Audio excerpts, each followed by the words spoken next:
আচ্ছা বন্ধুরা, তোমরা ঘুগনির সাথে কি দিয়ে বেশি ভালোবাসো? লুচি দিয়ে না মুড়ি দিয়ে? আমার অবশ্য দুটোতেই ভালো লাগে, তবে আজকে লুচিও নিয়ে নিই, মুড়িও নিয়ে নিই, অন্য কিছু দিয়ে খেয়েছি। পুরো ব্লগটা দেখতে থাকো, আশা করি ভালো লাগবে। গুড মর্নিং, কেমন আছো সবাই? মিতার ডেইলি ব্লগে তোমাদের সবাইকে স্বাগত জানাই। ছাদে টবগুলো দেখলে না, টবগুলোর মধ্যে না প্রত্যেকটার মধ্যেই সেই আগাছা হয়ে গেছে। ওগুলোকে একটু সময় করে ঠিকঠাক করতে হবে। এখন উঠতে পারছি না, কি এত গরম, মানে নীলাদ্রি অফিসে যাওয়ার পর যদি যাই ছাদে, জলটা দিয়েই চলে আসি। তাও তো দুদিন ধরে বৃষ্টি হচ্ছে বলে জলও দিতে হচ্ছে না। আর ওই গাছগুলো না আরও বৃষ্টির জলে আরও বেড়ে উঠেছে, ওগুলোকে ঠিকঠাক করতে হবে। যাই হোক, আজকে রান্না তো বসিয়ে দিয়েছি, ভাত ওখানে দেখছো 1 ফুট দিয়ে নিভিয়ে দিলাম। আর এবার এখানে করছি হচ্ছে লাউ। কালকে নীলাদ্রি অফিস থেকে আসার সময় একটা লাউ নিয়ে এসেছে। এত কচি লাউটা, তা আজকেই করলাম। আর কিছুটা জানো তো রেখে দিয়েছি লাউ ডাল খাবো বলে। আমার লাউ ডাল খেতে বেশ ভালো লাগে। আর এখন ওখানে লাউটা বসিয়ে দিয়ে ঢাকা দিয়ে আমি এখন চাটা করে নিলাম। দুজনে মিলে এখন একটু চা খেয়ে নেব। এখন বাজে কত হবে, 6টা 10 কি 15 হবে। চা খেয়ে নিচ্ছি, তারপর তো রান্না করা চলবেই। আজকে লাউটা মাছের মাথা দিয়ে করব। আজকে বেশ অনেক দিন পর লাউ রান্না করলাম মাছের মাথা দিয়ে। জেনারেলি একদম নিরামিষই করি, আবার কখনো কখনো চিংড়ি থাকলে চিংড়ি দিয়েও করি, তবে মাছের মাথা দিয়ে বেশ অনেক দিন পর করলাম। আর লাউটা এত ভালো ছিল না, পুরো একদম নরম হয়ে গেছে, আর খেতে না এত ভালো হয়েছে, আমার তো আর অন্য কিছুই লাগলো না। আর মাছটা যে খেলাম লাস্টে, শুধু খেলাম, মাছ না খেলেও হতো। এই তো ভাতটা আরেকবার বসিয়ে ফুট দিয়ে আর কি উপরটা করে নিলাম। আর এখন বসিয়ে দিচ্ছি পটল ভাজা। আমার বাড়িতে পটল ভাজা বিশেষ কেউ ভালো, মানে নীলাদ্রি মেয়ে কেউ অতটা ভালো খায় না। আমি বেশ ভালো খাই, আমার পটল ভাজা খেতে ভালোই লাগে। এমনিতে আমার না খাওয়ার জিনিসের সংখ্যা ভীষণ কম। আমি আমার বাবার মতো, জানো, আমার বাবাও মানে সব খেতেন, শুধু শুটকি মাছটা বাবা খেতেন না।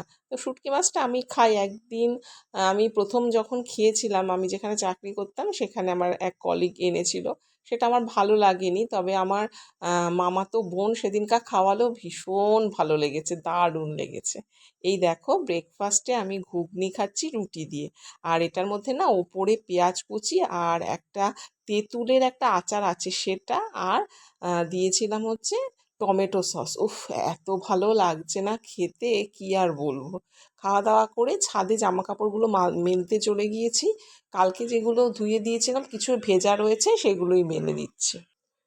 আর আজকে যখন ছাদে গিয়েছি, একটু বেলা করেই গিয়েছি ছাদে, ভীষণ রোদ, জানো তো। আজকে আর মনে হচ্ছে না বৃষ্টি নামবে, আজকে আর বৃষ্টি হবে না। এই একবেলা একটু রোদ দিয়ে যদি একটু বৃষ্টি হয়, ওয়েদারটাও ঠান্ডা হয়, বলো, ভালোও লাগে।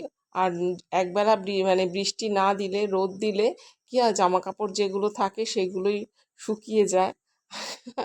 কি বলো তো, মনে হচ্ছে আমার মত অনুযায়ী প্রকৃতি চলবে। আমাকে যে হেল্প করে দেয়, মানে ঘরটা মুছে, সেই বোনটির যেন শরীর খারাপ। তো সেদিনকে ওর মেয়ে ফোন করেছিল যে মামি, মার শরীর ভালো নেই, আসতে পারবে না। তো আমি বললাম ঠিক আছে। জেনারেলি যেন ও কামাই একেবারেই কমে না, খুব কম কামাই করে। আমি বরঞ্চ বলি, এই তোমার ছুটির দরকার নেই, ছুটি নাও।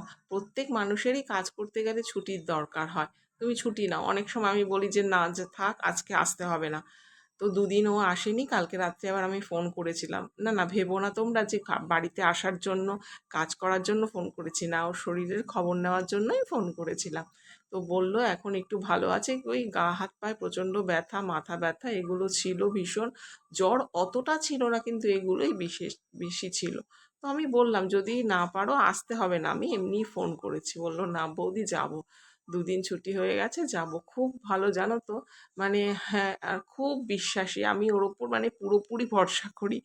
এত ভরসা করি, অনেক দিন ধরে ও আমার কাজে মাঝখানে আমি ওকে, মানে হেল্পিং হ্যান্ড রাখিনি, কারণ তখন আমার টাইলসগুলো তো বসা হয়নি, শুধু শুধু রেখে কি করব, আবার নতুন করে আবার ওকেই রেখেছি। ও আমার অনেক পুরনো। এবার সংসারে ছোট ছোট কাজগুলো যেগুলো ডাস্টিংয়ের কাজ সেগুলো একটুখানি করে নিই। স্নান পুজো তো করে এসেছি, করে এসে তারপরে এইগুলো একটুখানি মোছামুছি করে নিচ্ছি। প্রতিদিন অল্প অল্প করে যদি মোছা হয় না, ঘর বাড়ি একদম টিপটপ পরিষ্কার থাকে। আর তোমরা তো জানোই আমি একেবারেই নোংরা টোংরা দেখতে পারি না। এগুলো একদম পরিষ্কারই আছে, কারণ মোছাই হয় বেশি। কালকে ড্রেসিং টেবিলটা একটু নোংরা হয়ে গিয়েছিল। আর এখানে মনে পড়লো যে এই সব মোছা হয়, সুইচগুলোকে কিন্তু অ্যাভয়েড করা হয়। এর মাঝে মাঝে না অল্প অল্প একটুখানি ধুলো জমে রয়েছে, সেই জন্য এগুলোকে একটু পরিষ্কার করে নিই। আর জানো না আজকে কি হয়েছে? আজকে তো নীলাদ্রিকে উচ্ছে সেদ্ধ দিয়েছি, আমাদের জন্য উচ্ছে ভাজা করব তাই কেটে রেখেছি, কিন্তু কি হয়েছে ভাজা করতেই ভুলে গেছি। আর যদিও আমার মেয়ে ভালো খায় না, যা খেতাম হয়তো আমিই খেতাম বা মেয়ে খেত, কি করে খায় জানো, মুখে দিয়ে জল দিয়ে গিলে খায়। তো যাই হোক, এখানে দেখে সুইচগুলোকে একটু মুছে নেব, তারপর একটু রেস্ট নিয়ে খেতে বসবো।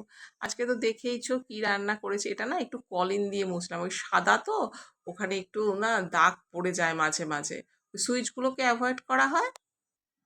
তাহলে চলো বন্ধুরা, আজকে দুপুরে কি কি রান্না করলাম সেটা একদম বেড়ে নিয়েছি, তোমাদের একটু দেখিয়ে দিই। এই যে ভাত, লাউ, পটল ভাজা আর মাছের ঝোল। তো চলো, আজকের ব্লগটা এই পর্যন্তই। কেমন লাগলো আজকের ব্লগটা জানাবে কমেন্ট করে। আজকের মতো আসছি, সবাই ভালো থেকো।